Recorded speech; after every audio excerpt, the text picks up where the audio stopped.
So just a brief review on this section. We've done some really cool things. You'll probably want to go back and run this section 1 or 2 more times just to make sure that you've got a good handle on how to create your own exploits and then use those to gain access to a victim computer.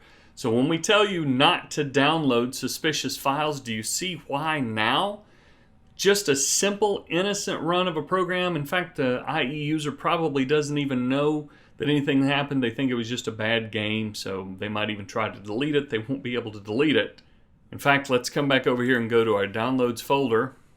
And if I try to delete this file right now, it can't be because it's being used in some command line utility.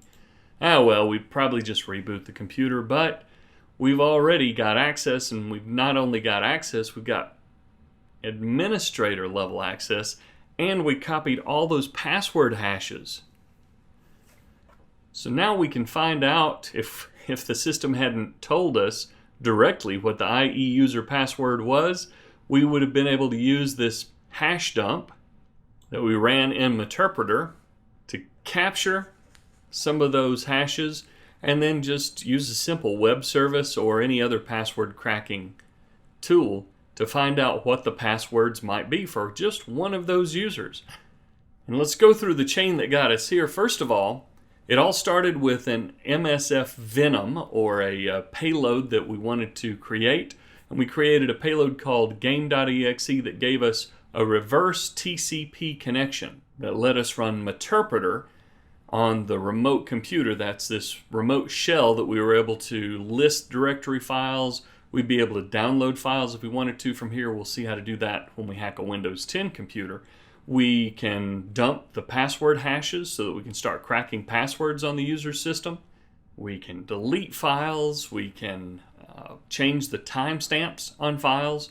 There's no limit to the number of things that you can do once you're inside that remote computer, especially as an elevated user, in this case as a root or system level user. So we had to first get the user to click through that web link and download the exploit file. But once they downloaded that exploit file, we were able to connect in and then create another exploit. So we had to come back to our Metasploit framework and we started the Meterpreter handler. So we were able to use the multi-exploit handler to listen for that callback from the infected Windows 7 computer. When it called home, we got an interactive session by saying sessions space -i space 1.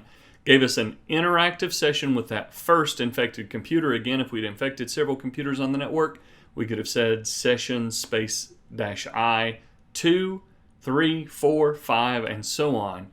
And we could have multiple computers running this reverse TCP Meterpreter session. Once we got into the user computer, though, we were just at the same level of privilege as the user who ran that executable file. So we had to bypass user account controls, bypass UAC, using another exploit, bypass UAC, and elevate our privileges so that we could get the system level privileges using that technique number 1. That was get system space -t space 1. And then we had system level user access. When we did a get UID, that gave us the NT authority system.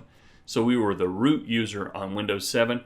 That allowed us to do something really cool. Dump all the password hashes by running hash dump in Meterpreter. There are lots of other really cool commands like timestamp that'll let you change the timestamps on files so you can cover your tracks, and lots of other things that you can learn as you dig in a little bit more in Meterpreter. We'll see a little more of Meterpreter when we run a Windows 10 hack in just a little bit as well.